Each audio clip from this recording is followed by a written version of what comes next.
जो लोग भी गीता से नए नए जुड़ रहे हैं, श्रीमद् भगवद गीता से, उन लोगों के मन में एक प्रश्न होता है कि हम कौन सी गीता पढ़ें, किस गीता से आरंभ करें गीता को पढ़ना।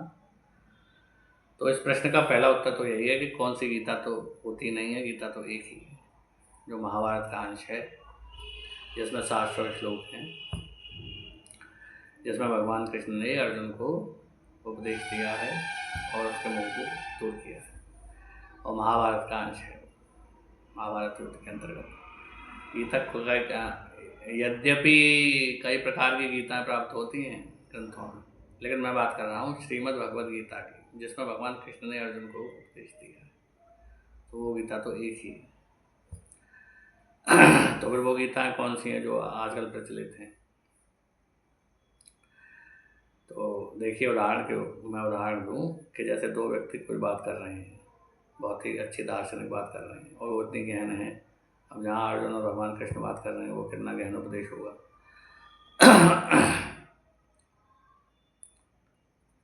तो इतने गहन उपदेश को आचार्यों ने, गुरुओं ने, दार्शनिकों ने प्रेडिक्ट करने की कोशिश की है कि इस जो संवाद का अर्थ क्या है, इस संवाद का अर्थ क्या निकला। तो उन्होंने किया है प्रेडिक्शन, उन्होंने उस चीज़ की व्याख्या करने का प्रयास किया है। तो जो भी गीताएँ आप देखते हैं वो हैं व्याख्याएँ, अपने अपने अनुसार उस संवाद रूप श्रीमद् भगवद गीता की व्याख्या करने का प्रयास अनेकों दार्शनिकों ने, योगियों ने, आचार्यों ने किया है। वो सब व्याख्याएँ आपके सामने गीता के रूप में प्रस्तुत हैं। जैसे भगवान शंकराचार्य की व्याख्या है, पूज्य आचार्य रामानुज की व्याख्या है, अनेकों दार्शनिकों की, अनेकों, मेरे ख्याल से गीता पर तो बहुत व्याख्याएँ हैं, कमेंट्री। तो आप पहले वो व्याख्याएँ मत पढ़िए, आप पहले मूल गीता पढ़िए। मूल गीता है, गीता प्रेस से प्रकाशित है, केवल हिंदी में भी प्रकाशित है। मैंने जब गीता पढ़ना शुरू किया था तो मैंने पहले संस्कृत की गीता नहीं पढ़ी, मैंने केवल अर्थ पढ़ा, कम से कम 50-60 बार, कम से कम 50-60 बार मैंने पढ़ा। उसके बाद मुझे थोड़ा थोड़ा उसका बोध होना शुरू हुआ, केवल हिंदी में। उसके बाद मैंने संस्कृत में पढ़ा। अब हम लोग क्या, जो बिगिनर्स हैं, वो क्या गलती करते हैं, वो पहले व्याख्याओं को पकड़ लेते हैं। व्याख्याओं को अभी मत पकड़िए आप। अगर आप पहले व्याख्या पकड़ लेंगे तो पहली बात तो जो उस व्यक्ति का मत है वो आपका मत हो जाएगा, आप उसके मत से प्रभावित हो जाएंगे। वैसे इसमें कुछ बुराई भी नहीं है, अगर वो व्याख्या अच्छी है, अच्छी व्याख्याएँ लिखी हैं आचार्यों ने, दार्शनिकों ने, योगियों ने, सारी की सारी व्याख्या बढ़िया हैं ज़्यादातर। तो यदि आप कोई व्याख्या आपको यदि संतुष्ट भी करती है तो उसमें कोई बुराई नहीं है, उस व्याख्या के अनुसार आप गीता का अर्थ लेते हैं, क्योंकि गीता तो अपने आप में परिपूर्ण है। गीता की सारी व्याख्याओं को आप जोड़ देंगे तब भी गीता नहीं बनेगी, लेकिन गीता में से ही सारी व्याख्याएँ निकली हैं। तो ये इसमें कोई बुराई भी नहीं। लेकिन यदि आप एक बिगिनर हैं और शुरू कर रहे हैं तो मेरा आपको ये सलाह है कि आप पढ़िए पहले मूल गीता हिंदी में, पहले हिंदी पढ़िए, हिंदी मात्र, उसके बाद फिर श्लोकों को पढ़ना शुरू कीजिए। गीता प्रेस से प्रकाशित है वो। उसके बाद फिर आइए आपको व्याख्याओं पर, और गीता प्रेस से प्रकाशित है गीता की व्याख्या, गीता साधक संजीवनी। गीता की एक पुस्तक गीता प्रश्नोत्तर के रूप में भी है, गीता माधुर्य, जहाँ तक मुझे याद है गीता माधुर्य है, प्रश्नोत्तर के रूप में। उसे आप पढ़िए, केवल हिंदी में है, उससे बहुत आपको बोध हो जाएगा, बहुत कुछ आपको बोध होगा। उसके बाद गीता साधक गीता प्रबोधिनी है, छोटी सी व्याख्या है।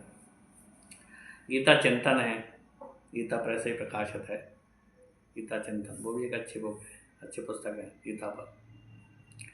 तो इस प्रकार आप पहले इन मूल गीता को पढ़िए, उसके बाद हल्की हल्की छोटी छोटी व्याख्याएँ पढ़िए, उसके बाद फिर आप आइए व्याख्याओं पर। पहले से ही व्याख्याओं से शुरू मत कीजिए, और फिर यदि आप पढ़ना भी चाहते हैं तो फिर 1-2 व्याख्याओं में ही रहिए।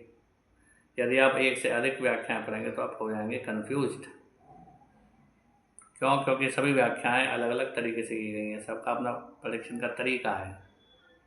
किसी ने किसी श्लोक को किसी तरीके से कहा है, किसी ने किसी श्लोक को किसी तरीके से कहा है। अब आप कहेंगे उनमें से सच कौन सा है, तो सच तो गीता है, सच तो गीता है। उस श्लोक को व्याख्या करने का उनका तरीका अपना अलग हो सकता है, अपना यूनिक हो सकता है।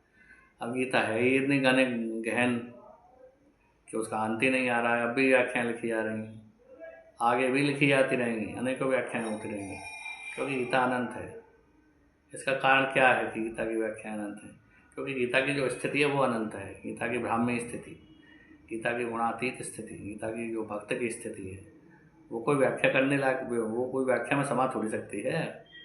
आप समय विचार कीजिए।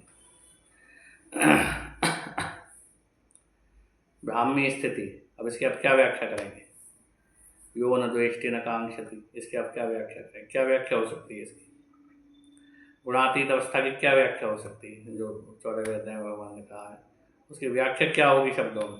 वो शब्दातीत अवस्था है, उसकी कोई व्याख्या हो नहीं सकती, संभव नहीं है।